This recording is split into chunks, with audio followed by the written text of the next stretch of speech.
Salut à tous, alors dans cette nouvelle vidéo, je fabrique un tableau Montessori pour mon fils. Pour commencer, j'ai déjà au préalable commencé à tracer tout le contour. Donc avant j'ai préparé un croquis avec des feuilles que j'ai collé les unes aux autres pour pouvoir réaliser la silhouette de l'éléphant. Et là je vais tracer tout mon contour afin de pouvoir couper ensuite à la scie sauteuse proprement la forme de l'éléphant. Voilà, donc maintenant que j'ai mon croquis, je vais pouvoir commencer à découper la silhouette de l'éléphant. Donc là j'utilise une scie sauteuse sur batterie, c'est la marque Peugeot Outillage. Donc c'est des batteries 18 volts avec une lame à bois spéciale. Donc là j'attaque à découper toute la silhouette. Donc là j'utilise la scie sauteuse donc à batterie, et c'est vrai que du coup c'est quand même bien pratique parce qu'on n'a quand même pas le fil qui nous gêne pour travailler, et pour réaliser des découpes comme ça c'est quand même beaucoup plus pratique d'avoir une scie sauteuse sur batterie qui est beaucoup plus maniable qu'avec le fil qui nous embête sans arrêt. Donc là c'est vraiment l'idéal pour faire des découpes avec beaucoup d'arrondis comme ça où le fil aurait tendance à se coincer. Là c'est vraiment l'idéal. Donc là, comme vous pouvez le voir, je vais terminer mes découpes. Je vais finir mes arrondis, finir les deux pattes. Je vais terminer mes découpes propres. Et ensuite, je vais passer au traçage et au ponçage des pièces qui vont venir sur l'éléphant. Voilà, donc là, j'arrive au bout du travail de découpe. Vous pouvez voir. Voilà la silhouette de l'éléphant. Donc là je positionne tous les éléments qui vont venir sur la silhouette de l'éléphant, qui à la fin donnera donc le panneau Montessori pour mon fils. Donc là je trace tous les éléments et ensuite je vais pouvoir passer au perçage des trous. Donc là je passe à la partie perçage.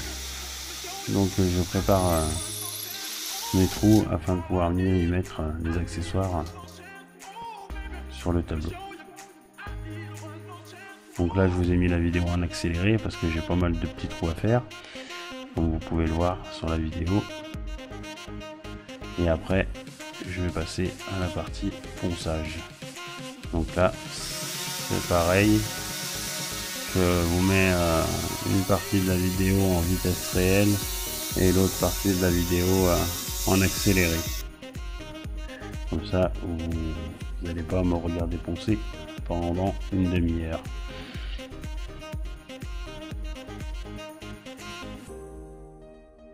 Donc là maintenant je vais passer à la partie peinture.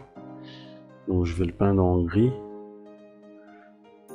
Et donc je vais passer au total, je vais passer 3 couches. Donc là dans la vidéo je vous ai filmé le passage d'une couche, mais il faut savoir qu'au total il y a eu 3 couches de passé, en laissant bien sécher le temps qu'il faut entre chaque couche, et afin d'avoir un rendu quand même assez propre.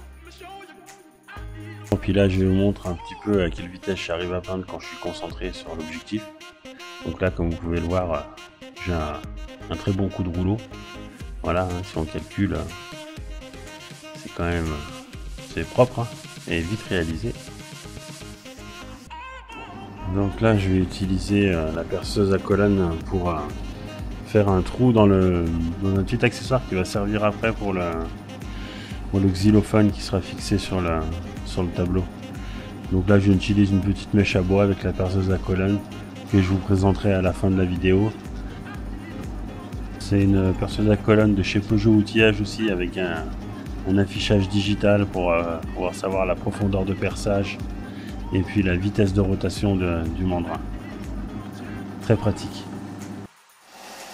Donc là j'utilise un combiné ponceur afin de pouvoir poncer les pièces qui vont aller aussi sur le tableau. Donc ça c'est des petits ronds qui ensuite ils vont être montés sur un axe pour qu'ils puissent les faire tourner. Donc là je les ponce avant de pouvoir les peindre. Donc je fais les deux côtés et puis le flanc pour que ça soit bien propre afin de pouvoir y peindre bien proprement. Donc c'est un combiné ponceur bien pratique aussi, avec un disque et une bande. Voilà, donc là je termine mes pièces. Donc là je vous ai mis en accéléré hein, pour pas vous... voilà, c'est propre, c'est nickel. Et comme vous pouvez le voir, il n'y a pas beaucoup de poussière. Ça c'est grâce au système ASP du combiné ponceur. Alors là je vais commencer à installer mes éléments un à un. Donc là je commence à fixer la petite horloge. Et ensuite je vais venir poser mes petits circuits métalliques avec les petites boules, les petits ronds que j'ai passé au combiné ponceur que j'ai peint entre temps. Là je vais fixer des fermetures éclairs. Donc voilà, je les fixe avec des clous de tapissier qui sont couleur argent. Donc voilà, j'en mets deux en bas, deux en haut afin de bien maintenir la fermeture éclair, qui puisse bien l'ouvrir et la refermer sans trop de difficultés.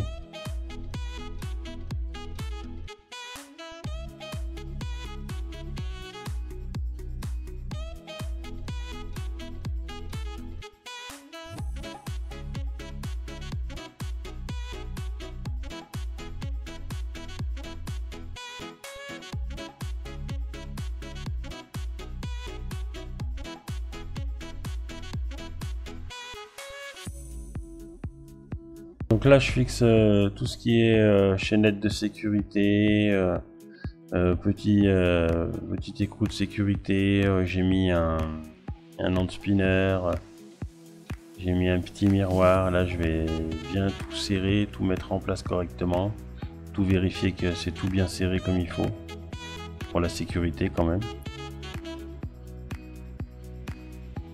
Et là je vais finir d'installer tous les petits éléments manquants afin de pouvoir finir ce tableau Montessori en forme d'éléphant qui sera destiné pour mon fils.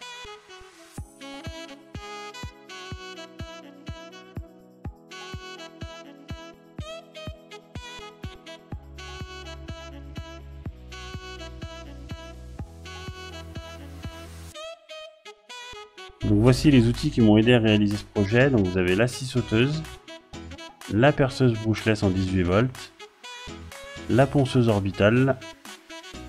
J'ai aussi utilisé la perceuse à colonne avec l'affichage digital, la meuleuse sur batterie en 18 volts aussi et le fameux combiné ponceur.